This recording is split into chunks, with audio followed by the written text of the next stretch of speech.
অবশেষে পুলিশের জালে তৃণমূল কাউন্সিলর খুনের অন্যতম অভিযুক্ত কৃষ্ণ রচক। সূত্রের খবর, বিহার ও জেলা পুলিশ বিহার থেকে তাকে গ্রেপ্তার করে।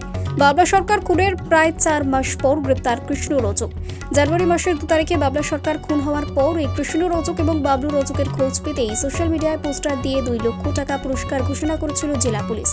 অবশেষে পুলিশের জালে কৃষ্ণ রচক, তবে এখনো পলাতক বাবলু যাদব। এই নিয়ে বাবলা সরকার খুনে গ্রেপ্তারের সংখ্যা দাঁড়ালো 8 জন। এদিকে কৃষ্ণ রচকের গ্রেপ্তারিতে এবার কি সামনে আসবে খুনের মূল কারণ এবং মূল চক্র, সেই প্রশ্নই উঠতে শুরু করেছে। আজই কৃষ্ণ রচককে মালদা জেলা আদালতে তোলা হবে বলে জানা গিয়েছে। ব্যুরো রিপোর্ট, জজমা 24 বাংলা। দেখুন, এটা তো অবশ্যই ভালো কথা যে গ্রেপ্তার হয়েছে, পুলিশ গ্রেপ্তার করেছে এবং যে গ্রেপ্তার হয়েছে সে মেন শুটার হিসেবেই আমরা জানি তাকে, যেটুকু জেনেছি। এবং ওর কাছ থেকে আসল তথ্য বা যারা রয়েছে এখনও অন্তরালে আছে সেগুলো নিশ্চয়ই জানা যাবে। আমার বিশ্বাস আমরা অবশ্যই এটা একটা ভালো দিক যে সঠিক সময়ে ওকে গ্রেপ্তার করতে পেরেছে। এর কাছ থেকে অনেক কিছু তথ্য পাওয়া যাবে। দেখুন, অবশ্যই এত বড় ঘটনা যখন ঘটেছে, দিনের আলোতে সবাই আমরা দেখেছি, তো নিশ্চয়ই এর মদত অনেকেই দিয়েছে। তারাও আস্তে আস্তে নিশ্চয়ই বেরিয়ে আসবে।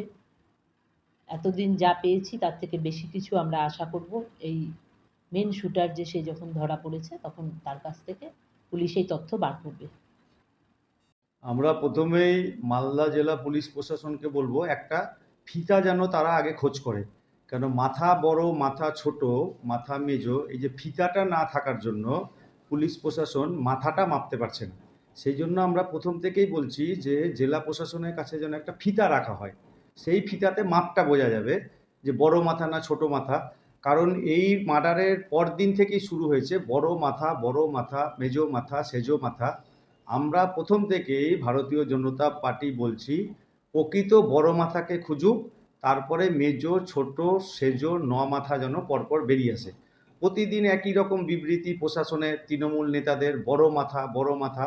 তো সেই জন্য আমি মালদা জেলার পুলিশ সুপার এবং ডিএমকে বলবো, তারা যেন বাজারে খোঁজ করে একটা আগে ফিতা খুঁজে নেয়। এই ফিতা খুঁজলে এই যে বাবলা সরকারের মার্ডারটা, এই মার্ডারটা তদন্ত করতে সুবিধা হবে, কারণ মাথার মাপটা তারা পাবে। না হলে অযথা বড় মাথা ছোট মাথা তো বিনা ফিতাতে মেপে কোনো কাজ হচ্ছে না দেখছি। অবিলম্বে চাচ্ছি প্রকৃত দোষীরা আরও ধরা পড়ুক এবং তদন্ততে যারা দোষী উঠবে তাদের যেন দৃষ্টান্তমূলক শাস্তি হয়, মালদার মানুষ যেন স্বস্তি পায়।